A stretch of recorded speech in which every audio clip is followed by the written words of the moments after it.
Hello दोस्तों, आज मैं आपको अधिक मास का 28वां अध्याय सुनाने जा रही हूँ। 28वां अध्याय प्रारंभ। ओम नमः शिवाय। ओम नमो नारायणाय।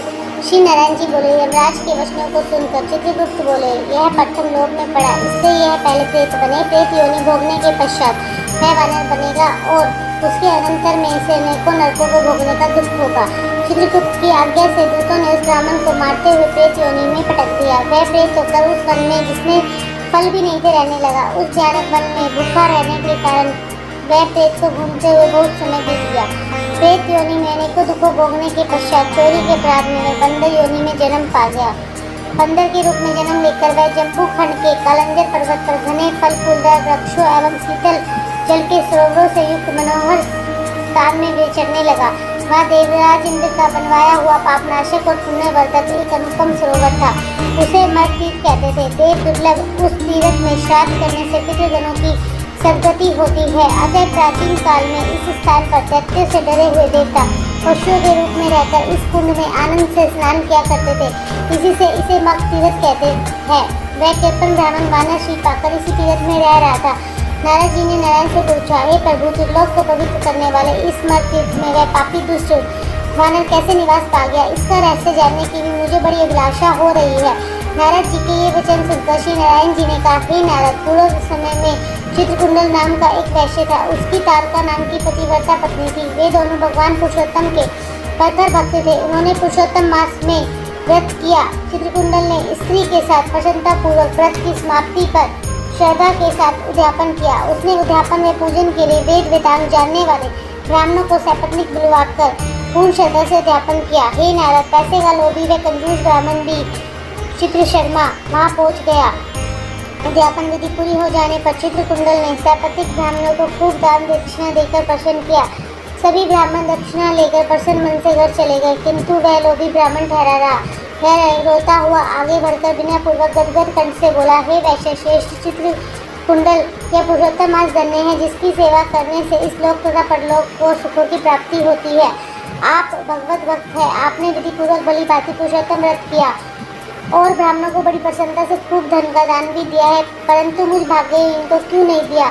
चित्र शर्मा के इस प्रकार कहने पर वैश्य चित्रकुंडल ने इस कंजूस को भी बहुत सा धन दे दिया। कृपण ब्राह्मण कृदय ने उस धन को धरती में गाड़ दिया और वहाँ रहकर श्री पुरुषोत्तम मास की पूजा देखता रहा। श्री नारायण ने आगे बताया, हे नारद, उस कंजूस द्वारा पुरुषोत्तम मास पूजा को देखने एवं स्तुति सुनने के पुण्य से चाहे वह धन का लोभी ही क्यों न था, मानव रूप में उसका जन्म मग तीर्थ में हुआ। हे द्विजो, जो मनुष्य पुरुषोत्तम देव का आदर पूर्वक श्रद्धा से दर्शन और स्तुति करते हैं, उनके पुण्यों की ब्रह्मा जी भी पूर्ण रूप से कहने में समर्थ नहीं होते।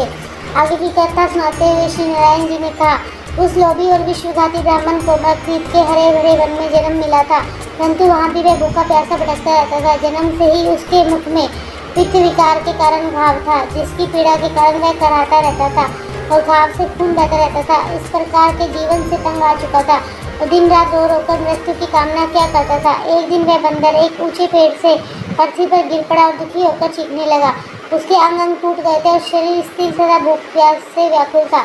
इस प्रकार उसे भूखे प्यासे दुख भोगते देवयोग से पुरुषोत्तम मास आ गया।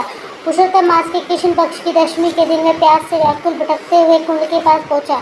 भूख प्यास से व्याकुल वह बंदर कुंड के किनारे एक वृक्ष पर चढ़ गया और एक पेड़ से दूसरे पेड़ पर कूदा, किंतु पूरी तरह उछल न सकने के कारण बीच में ही गिरकर कुंड में आ पड़ा। बहुत दिनों से भूखा रहने से उसकी शक्ति क्षीण हो चुकी थी, अतः निर्बलता के कारण उस कुंड से निकलना दुर्लभ हो गया। वह 4 दिन तक कुंड में पड़ा रहा और 5वें दिन उसके स्नान निकल गए।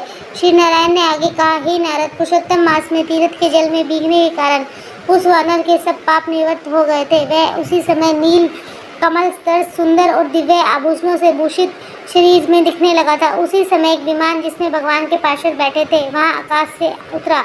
यह देखकर वह दिव्य देहधारी वानर अत्यंत आश्चर्य करने लगा कि कहाँ तो मेरे जैसा पापी और कहाँ ये सुख। यह सुख तो किसी महान पुण्यात्मा के लिए है। इस प्रकार तरह तरह के विचार करते हुए वह आश्चर्य से देख ही रहा था, परंतु उस वानर के कुछ भी समझ में नहीं आ रहा था। आज का यह अध्याय दोस्तों पूरा हुआ। इससे आगे की कथा अगले अध्याय में सुनाई जाएगी। धन्यवाद दोस्तों।